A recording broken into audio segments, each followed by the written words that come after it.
আসসালামু আলাইকুম। আপনারা কেমন আছেন? আলহামদুলিল্লাহ আমি ভালো আছি আপনাদের দোয়ায় ও আল্লাহর অশেষ রহমতে। এখন প্রচুর শীত, তাই শীতকালীন তরকারি এখন বাজারে অ্যাভেলেবেল হয়ে গিয়েছে।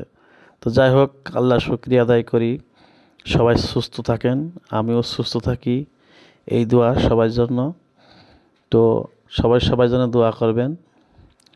আর আমার ছাদ বাগানে দেখতে পাচ্ছেন বিভিন্ন রকমের টমেটো আছে। দুই জাতের টমেটো আমার এখানে আছে, একটা লম্বা একটা গোল। তো মার্শাল্লাহ অনেকগুলোই এখানে ধরেছে, যদিও ছাদের উপরে। তো মার্শাল্লাহ আল্লাহ দিলে অনেকগুলো হয়েছে। এর পাশাপাশি পুঁই শাকের মেচড়ি হয়েছে।